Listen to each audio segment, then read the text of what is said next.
Gaza में गिरते बम,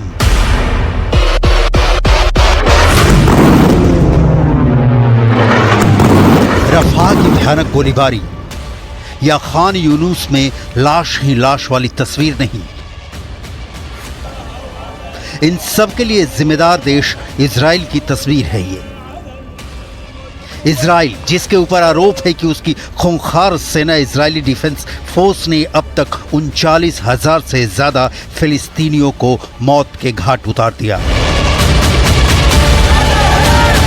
Israeli defence force और मिलिट्री पुलिस के बीच बहस हो रही है। सैकड़ों की तादाद में इजराइल के दक्षिणपंथी जमात से जुड़े मिलिट्री बेस पर पहुंच गए हैं। नेतन्याहू सरकार के एक्शन के खिलाफ डिटेंशन सेंटर में घुसने की कोशिश कर रहे हैं। रह रह के बीच बचाव हो रहा है, माइक से घोषणा हो रही है।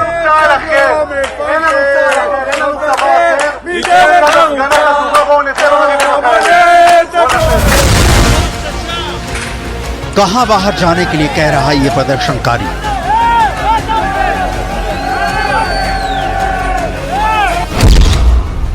क्यों हो रहा है इजराइल के मिलिट्री बेस पर जबरदस्त प्रदर्शन? कौन है वो लोग जो नेतन्याहू के एक्शन का कर रहे हैं विरोध? क्यों मिलिट्री पुलिस और इजरायली डिफेंस फोर्स के बीच पैदा हो गई है युद्ध की सूरत? डिटेल देखने के पहले एक और तस्वीर आपको जरूर देखनी चाहिए, क्योंकि यहाँ तो इजराइल के प्रधानमंत्री बेन्यामिन नेतन्याहू साक्षात मौजूद हैं और लोग उनके खिलाफ गेट आउट के नारे बुलंद कर रहे हैं।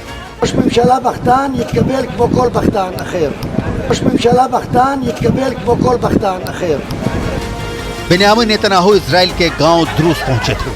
ईरान समर्थक आतंकी संगठन हिजबुल्लाह ने इजराइल पर पिछले करीब 10 महीने का यहां सबसे बड़ा हमला किया है। हिजबुल्लाह ने 27 जुलाई को लेबनान से गोलान हाइट्स के फुटबॉल ग्राउंड पर रॉकेट दागे। इस हमले में 12 लोगों की मौत हो गई है, जबकि करीब 30 घायल हैं। टाइम्स ऑफ इजराइल के मुताबिक मरने वालों में ज्यादातर बच्चे हैं जिनकी उम्र 10 से 20 साल के बीच है। नेतन्याहू यहां मातम पुरसी के लिए पहुंचे थे, लेकिन उन्हें देखकर जनता भड़क गई।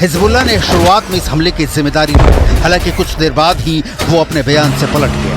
इजराइल की सेना IDF ने कहा है कि हमला फलक 1 रॉकेट से किया गया, जिसका इस्तेमाल सिर्फ हिजबुल्लाह करता है।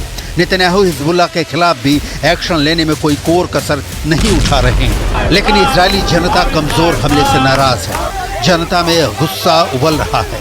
गाजा में 8 महीने से नेतन्याहू हमले पर हमले कर रहे हैं, लेकिन वहां भी कामयाबी नहीं मिल रही है। लिहाजा नाराजगी अब विद्रोह की सूरत अख्तियार करती दिख रही है।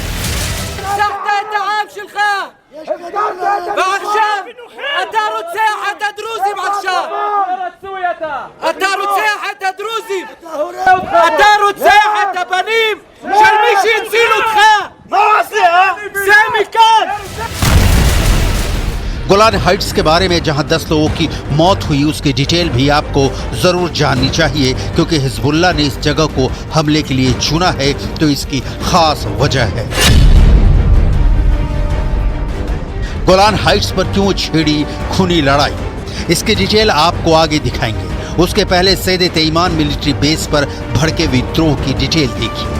मिलिट्री पुलिस जांचकर्ताओं ने दक्षिणी इजराइल के इस हिरासत केंद्र पर छापा मारा। इस कार्रवाई का मकसद था एक फिलिस्तीनी आतंकवादी के साथ गंभीर यौन दुर्व्यवहार करने के आरोपी सैनिकों को गिरफ्तार किया जा सके।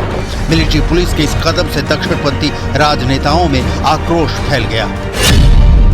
इजराइल डिफेंस फोर्सेज ने कहा कि इजरायली मिलिट्री अधिकारियों ने एक बंदी के साथ गंभीर दुर्व्यवहार की घटना की जांच के तहत 10 सैनिकों को हिरासत में लेने की कोशिश की, जो कि गाजा पट्टी से गिरफ्तार आतंकवादियों की रखवाली कर रहे थे। ये जांच तब शुरू की गई जब हिरासत में लिए गए एक संदिग्ध आतंकवादी को बेस से अस्पताल ले जाया गया, जहां उसके शरीर पर गंभीर जख्म दिखे। राष्ट्रीय सुरक्षा मंत्री इतामार बेन गवीर और उनकी दक्षिणपंथी ओतज़मा यहूदी पार्टी के सदस्यों ने इस कार्रवाई का विरोध किया। मंत्री बेन गवीर ने दलील दी कि सैन्य पुलिस अधिकारियों ने हमारे सर्वश्रेष्ठ नायकों को सैयद-ए-ईमान में गिरफ्तार करने का तमाशा शर्मनाक से कम नहीं है। राष्ट्रीय सुरक्षा मंत्री इतामार बेन गवीर का मंत्रालय ही इजराइल पुलिस और इजराइल जेल सेवा यानी IPS को नियंत्रित करता है। अति राष्ट्रवादी धार्मिक जायोनी पार्टी के MK जवी सुकोट सहित कई दक्षिणपंथी सांसदों और कार्यकर्ताओं ने अपने गुस्से भरे विरोध के बीच बेस में घुसकर तोड़फोड़ की।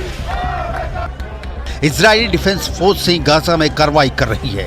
फोर्स के कई सैनिकों को लेकर रिपोर्ट आती रही है कि वो पकड़े गए संदिग्ध हमास लड़ाकों के साथ दुर्व्यवहार में शामिल है, लेकिन इजरायली डिफेंस फोर्स के साथ इजराइल के लोगों की सहानुभूति जुड़ी हुई है। ये लोग IDF के जवानों को पिछले साल अक्टूबर में हमास के हमले में मारे गए 1200 लोगों की हत्या का बदला लेने वाले वीर के तौर पर देखते हैं और इन सैनिकों के खिलाफ किसी भी तरह की कार्रवाई का विरोध कर रहे हैं।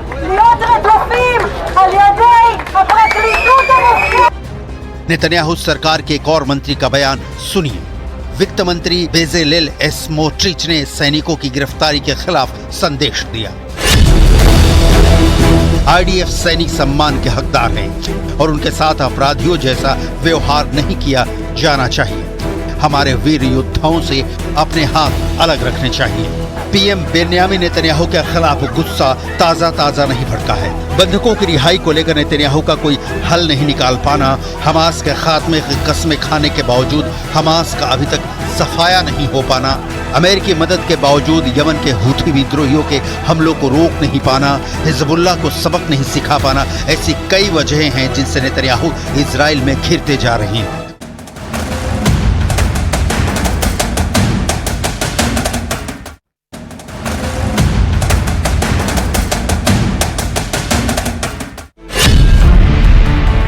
दुर्व्यवहार का शिकार होने वाले फिलिस्तीनी बंदी को कई सप्ताह पहले गाजा पट्टी में IDF ने गिरफ्तार किया था। एक आर्मी रेडियो रिपोर्ट के मुताबिक दुर्व्यवहार की घटना करीब 3 सप्ताह पहले सैयद-ए-ईमान में हुई थी और पीड़ित को सैन्य बेस पर गंभीर हालत में पाया गया था। उसे उपचार और सर्जरी के लिए अस्पताल ले जाया गया था। इजराइल में कैद फिलिस्तीन के कैदियों के अत्याचार के खिलाफ हमास भी आवाज उठाता रहा है और अब इजराइल में नागरिक अधिकारों के संघ ACRI की ओर से हाई कोर्ट में दायर याचिका में राज्य को सैयद-ए-ईमान को बंद करने की अपील की गई है।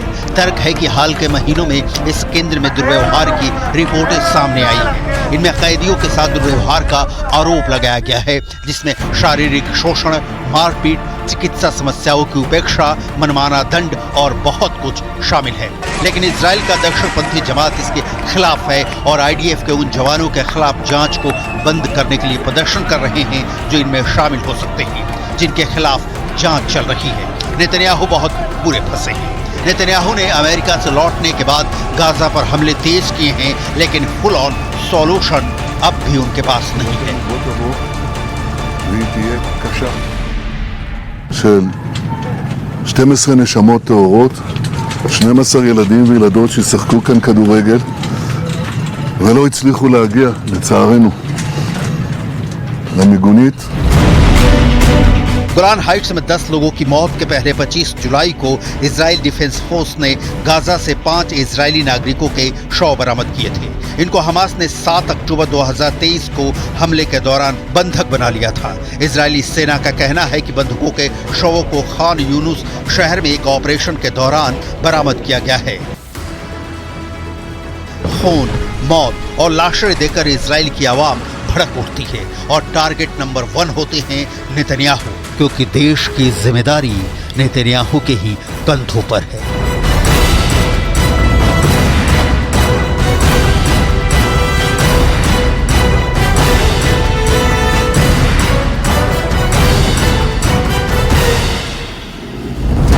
इजराइल के बाद अमेरिका के दूसरे दोस्त यूक्रेन के अंदर भी हालात बिगड़ते जा रहे हैं। पुतिन को हराने के लिए अब जेलेंस्की को डाकुओं की फौज बनानी पड़ रही है।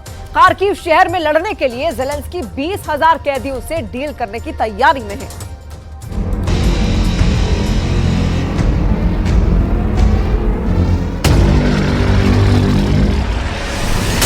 यूक्रेन का खार्किव फ्रंट। यहां धूल उड़ाती हुई पहुंचती है यूक्रेन की एक बख्तरबंद गाड़ी और इसमें से निकलती है चोर उचक्कों की फौज।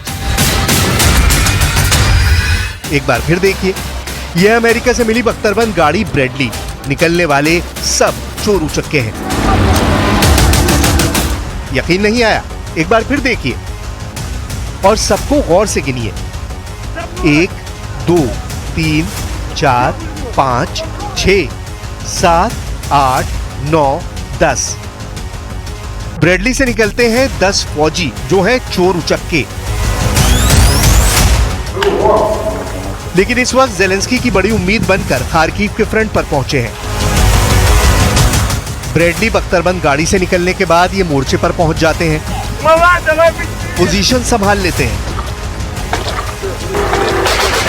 खार्किव का ये इलाका 3 तरफ से पुतिन की सेना ने घेर लिया है और अब चोर उचक्कों की ये फौज जेलेंस्की को बचाने के लिए पहुंची है। ये है 32 साल का बोहदान फिलोनेंको। फौज में भर्ती होने से पहले यूक्रेन में कार और ट्रक चुराता था। अब यूक्रेन की फौज में अपने कई साथियों के साथ जेलेंस्की को बचाने के मिशन में लग चुका है। Такі хлопці, що мені сам говорили, та ти що, пожили ще? В смысле пожили? Я не їду вмирати, я їду захищати і міняти своє життя. बोहदान फिलोनेंको के और भी कई साथी हैं। यह है 46 वर्ष का पाब्लो। जेल में अभी पाब्लो की 1 साल की सजा बाकी थी। उसने 1 साल की सजा माफ कराने के लिए फौज को चुन लिया और अब ये खार्किव के फ्रंट पर है। Я мог бы этот год досидеть, идти не воевать, но это мой выбор, я сделал так. खार्किव और रूस के बॉर्डर के बीच एक छोटा सा शहर है वोवचांस्क और यहाँ पर पुतिन की फौज ने मौत बिछानी शुरू कर दी है। ये बात खुद जेलेंस्की दुनिया को बता रहे हैं। जेलेंस्की वोवचांस्क के मोर्चे पर भी पहुंचे और उन फौजियों को तमगे देकर हौसला बढ़ाया जिसमें से कई पहले कैदी थे, लेकिन अब यूक्रेन की सेना में शामिल होकर रूस की फौज से लड़ रहे हैं।